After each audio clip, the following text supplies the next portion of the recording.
Hey guys, it's Amanda. Welcome back to my channel. Today, I want to talk about a not at all controversial nor highly debated subject. It's a conversation starter that has a special way of bringing everyone together, no matter their socioeconomic status, race, or political affiliation. When dinner table debates get a little rowdy, this is the topic that turns everything around. Today, we're talking about affirmative action. Wait, who the f wrote this? Obviously, affirmative action is such a triggering topic for so many people. White students use it as an explanation for why their black peers were accepted into prestigious universities. Asian students say it has allowed colleges to discriminate against them. And for Supreme Court Justice Clarence Thomas, well, affirmative action is his villain origin story. To right-wingers like Clarence Thomas, affirmative action is the enemy of merit. They claim that it boosts unqualified minorities into jobs and classrooms where they otherwise would not have been welcome, arguing that it undermines meritocracy by prioritizing race over qualifications. Thomas, in particular, perceived affirmative action as a stain on his Yale law degree. He felt that his classmates and potential employers did not take his credentials seriously because he was black. He assumed that they thought the only reason he was there was because of his race. This, he believed, would cause irreparable harm to his career, and apparently it did a number on his psyche. In 1980, Clarence Thomas said at a meeting of black conservatives, "You have to prove yourself every day because the assumption was that you were dumb and didn't deserve to be there on merit." The irony, of course, is that before affirmative action was introduced, university admissions were far from meritocratic. Students were routinely denied admission to schools precisely because they were black. And for a long time, white students who went to elite institutions were largely there because of the circumstances they were born into, not their hard work. Back then, it wasn't about SAT scores, it was about bloodline. Most students attended Harvard simply because their fathers and grandfathers did. You didn't have to be smart to be there. In fact, studying was lame. Prior to the 1950s, academics weren't valued at prestigious universities. It was the soft skills that mattered, especially if you wanted to get into the elite social clubs, which provided connections to people in power. Roosevelt punched the pork. Which one? The porcelain, the pork, it's the best of the best. Which Roosevelt? Theodore. This changed when James Conant, the president of Harvard from 1933 to 1953, felt that America was getting a little too aristocratic. He realized that a high concentration of power was distributed amongst just a few extremely wealthy families and being passed down to undeserving heirs. He believed that if America continued down that path, it wouldn't be able to compete in the rapidly shifting 20th century and get left behind with all those other countries who were ruled by centuries of incest. He believed something had to change, and the something he could control was college admissions. David Brooks writes, "Conant and others set out to get rid of admissions criteria based on bloodlines and breeding and replace them with a criteria centered on brain power. His system was predicated on the idea that the highest human trait is intelligence, and that intelligence is revealed through academic achievement. By shifting admissions criteria in this way, he hoped to realize Thomas Jefferson's dream of a natural aristocracy of talent, culling the smartest people from all ranks of society." Obviously, when Thomas Jefferson had that ideal in mind, he was really just talking about landowning white men, but you get the idea. But when these admissions officers said all ranks of society, they meant it. Conant and his peers believed that intelligence was innate and by chance, meaning that it was randomly distributed across the population and it wasn't something that money could buy. At the time, this was progressive, deeply American, and very popular. People liked that they could have agency in their life outcomes, or at least the life outcomes of their children. Middle-class parents especially started prioritizing academic success in child rearing as it was the most clear path towards a more prosperous life. In 1967, the sociologist David Bell noted that the leadership in the emerging social order was coming from the intellectual institutions. Social prestige and social status, he foresaw will be rooted in the intellectual and scientific communities. Colleges and universities were seen as progressive institutions that upended rigid social hierarchy and promoted equality and social mobility. The kind of status a degree conferred was earned. Gone were the days of prestige participation trophies handed out to those with the foresight to be born into the right family. Intellectual institutions continued to be progressive leaders in this regard by adopting affirmative action, and by the time Clarence Thomas entered Yale Law in 1971, the school aimed for 10% of its incoming class to be made up of students of color. But in the process of attempting to remedy the long-lasting impacts of racial discrimination, affirmative action became a scarlet letter. Affirmative action was designed to address systemic inequalities, but it quickly became a political flashpoint, viewed by some as a necessary corrective and by others as an unfair advantage. For many beneficiaries, especially Black students and professionals, it created a paradox. While opening doors, it also invited skepticism about qualifications. Conservatives like Clarence Thomas argue that affirmative action fosters dependency and undermines confidence in minority achievement. Meanwhile, supporters, like myself, contend that it's a response to entrenched disparities, not a rejection of merit, but a recognition that opportunity has never been equally distributed. Today, there's not much debate about affirmative action because in 2023, the US Supreme Court banned it, ending race-conscious admissions in colleges around the country. So, why am I talking about it? In this video, I want to explore an aspect of affirmative action that I don't see often discussed.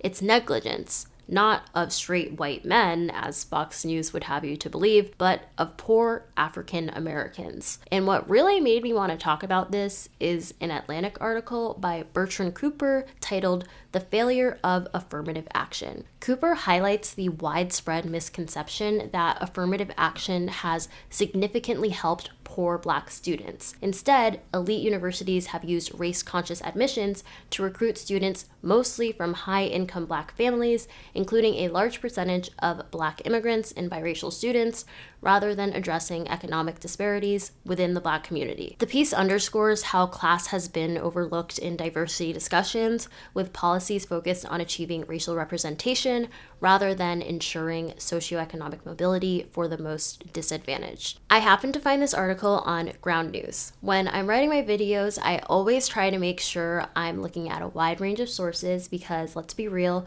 our social media feeds are shaped by algorithms that prioritize engagement over giving us a balanced view of the world. It's so easy to get stuck in echo chambers, and it's exhausting trying to figure out what's really going on sometimes. That's why I've been using Ground News, which is also the sponsor of today's video. Ground News is an app and website that aggregates articles from more than 50,000 sources across the world and the political spectrum. It's not about telling you what to think, it's about giving you the tools to read between the lines of media bias, break free from algorithms, and form your own opinions based on thoughtful analysis. And trust me, in today's world, that's something we all need. Recently, I was really intrigued by Ground News' coverage of Harvard Law's decline in Black student enrollment after the Supreme Court ended affirmative action. Over 50 articles reported on this, and what's cool is that the coverage was pretty evenly distributed between left, center, and right-leaning sources. With Ground News, I can easily swipe through the coverage to compare how different outlets are framing the same story. It's wild to see how the same event can be spun in completely different ways. There's also this feature called the bias distribution bar, which gives you a high-level overview of how political bias impacts the reporting on a particular story. It's super helpful for understanding where the coverage is coming from and what perspectives might be missing. For example, on the left, Mass Live highlights how the number of Black students drops by over half, but on the right, the National Review highlights how Asian enrollment has climbed since the affirmative action ruling. What I really appreciate about Ground News is that it doesn't manipulate algorithms for engagement or fill your screen with clickbaity ads. It's just a clean, straightforward platform that lets you explore stories from every angle. Plus, it's independent and nonpartisan, which is refreshing in today's media landscape. And here's the best part. For a limited time, you can get the same plan I use every day for nearly half the price. Just go to ground.news/Amanda or scan the QR code on the screen to get their unlimited access Vantage plan for just $5 a month. Or here's an idea, gift it to someone you know, like that person who's always sharing questionable news articles. We all have that family member. It's a great way to have more informed conversations, call out one-sided narratives, and think critically about the stories shaping our world. So go check it out and let me know what you think. Honestly, ever since Olivia Jade posed as a rower to get into USC, my hyperfixation has been college admissions. That was actually one of my first commentary videos on this channel that blew up, so I'm going back to my roots with this topic. Ever since Operation Varsity Blues, there's been immense coverage about the fact that it's so much easier to get into a top college if you're rich because you have access to better schools, test prep, extracurriculars, and tutors. It's unfortunate and ironic. We have these modern, seemingly meritocratic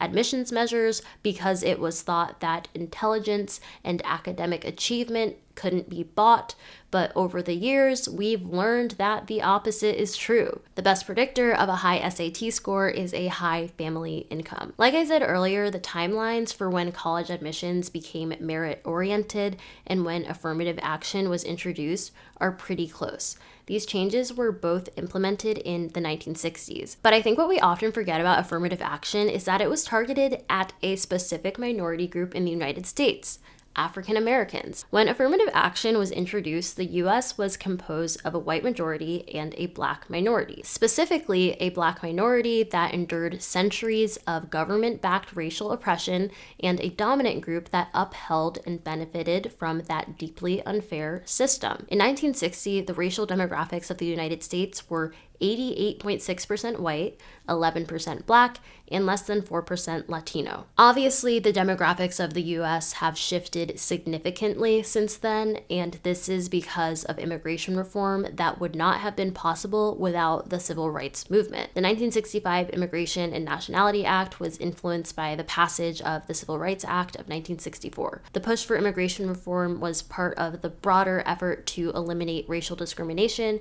in US policies. Before 1965, U.S. immigration law was heavily shaped by the National Origins Act of 1924, which imposed strict quotas favoring Western and Northern European immigrants while severely restricting immigration from Asia, Africa, and parts of Eastern and Southern Europe. This system was rooted in racial and ethnic exclusion. The civil rights movement, which fought against racial discrimination within the U.S., helped expose the hypocrisy of these exclusionary immigration laws. The Civil Rights Act of 1964 set the stage for broader anti-discrimination policies, and by 1965, the political climate had shifted toward eliminating racial and ethnic biases in immigration. President Lyndon B. Johnson and other lawmakers framed the 1965 Immigration Act as an extension of America's commitment to civil rights and equality. So, while the Civil Rights Act of 1964 didn't directly cause the 1965 Immigration Act, it played a crucial role in shaping the moral and political arguments that made the reform possible. So, what does immigration have to do with affirmative action? Basically, it created more categories of people that lobbied to get affirmative action preferences.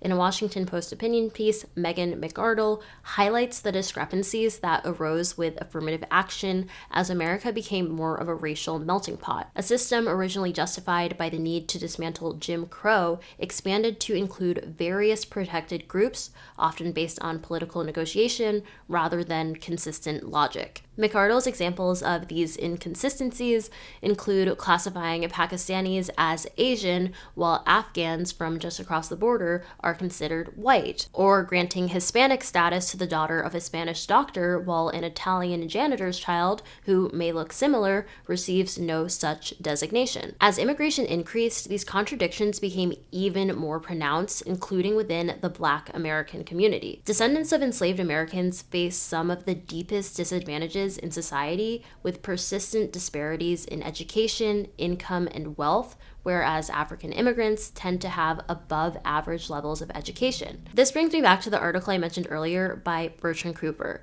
He argues that poor African Americans didn't lose much because of the affirmative action ban because they never benefited from it in a meaningful way to begin with. The Black people who benefited from it most happened to be the most well off. And according to a 2015 study from the Pew Research Center, Black immigrants are the highest earning and best educated subset of Black America. Cooper cites a few key examples. First, in the 2007 American Journal of Education, the Princeton sociology professor Douglas Massey observed that 40% of Black students in the Ivy League were first or second generation immigrants. He also references Henry Louis Gates Jr., a director of the Harvard University African American Studies Center, who once estimated that as many as 2/3 of Harvard's Black students in the early 2000s were the fortunate sons and daughters of Black immigrants, or to a lesser extent, children of biracial couples. As for anecdotal evidence, he cites a Black woman who is a senior at Harvard in 2004, and she told the New York Times that there were so few other Black students whose grandparents had been born in the US that they began calling themselves the descendants. I'm really glad that I found this article because it confirmed thoughts I previously had, but I wasn't sure if I was just being incredibly myopic because these statistics kind of described me. None of my grandparents were born in the United States, and one of my parents was not born here, so I am the child of immigrant. Most of my family immigrated from the Caribbean after that 1965 Immigration Act was passed, when frankly it became a lot easier. Ever since I was a kid, when I learned about Black history in school, I knew it wasn't my family history per se because my family wasn't from here, but of course I felt a reverence and connection to it as someone who was born and raised Black in the United States. It always struck me as lucky that despite being Black, my family didn't face centuries of institutional racism at the hands of the US government. This isn't to say that they didn't struggle or have generations of oppression. Of course they did, because they came from countries that were deeply shaped by slavery and colonial rule. However, they were able to come to the US at a time where racial discrimination was illegal and affirmative action was still kicking. So they were able to benefit from this, and subsequently, so was I. This didn't really hit me until I was in college. I realized that so many of the Black people I met, even though they were from all over the country, were also the children of immigrants. I really wanted to point this out and make this video because it is Black History Month, and I don't think African Americans and the civil rights movement get enough credit for enabling so many immigrants, especially Black immigrants, to thrive in this country. In fact, it's like the opposite. Unfortunately, anti-African American rhetoric is common in so many immigrant communities. There's this sense of like, we pulled ourselves up by our bootstraps, so why can't they? Without acknowledging that there would be no bootstraps to pull if it weren't for African Americans who fought against racial discrimination. As a side note, I was like in a town 20 minutes from Springfield, Ohio in like October when Trump made that statement like Haitians are eating dogs and cats. I was taking an Uber and my driver happened to be a Black immigrant, and I don't know, we were just chopping it up, chatting, and he was like, yeah, the African Americans here are so lazy, they don't do shit. And I'm like, sir, not too much, because we wouldn't be here. Come on. Black people are not a monolith. African Americans are not a monolith. Clearly, people like Clarence Thomas exist. But I think it's important to acknowledge the fact that affirmative action was introduced with the assumption that it would benefit disadvantaged African Americans, but in college admissions, it has disproportionately rewarded upwardly mobile Black people, a lot of whom happen to be immigrants. This isn't the fault of African Americans for not working hard enough, nor the fault of immigrants for being too good. Ultimately, the system of affirmative action wasn't specific enough. And I don't think one policy would ever be enough to remedy the innumerable federal measures that routinely denied African Americans the same opportunities as whites. Though many Black people didn't adequately benefit from affirmative action, the fact that it has been banned doesn't help us either. In fact, schools across the country will probably spend a lot more money trying to recruit diverse classes now that they can't use race-conscious admissions. This brings me to the end of the video, and the final question I'll ask is who is really benefiting from banning affirmative action? I think it kind of comes down to the fact that way too much value has been placed on colleges, specifically extremely selective colleges, to act as a way to level the playing field amongst people, especially when we know that investment in early education programs and schools really helps kids so much more. I do feel a little bit like, well, what now? And honestly, I don't know. Affirmative action is already struck down. Trump is continuing to attack DEI programs. So genuinely, I don't know what's next. And I wish I could end on a more hopeful note. I would love to hear all your thoughts below, and I'll see you guys in my next video.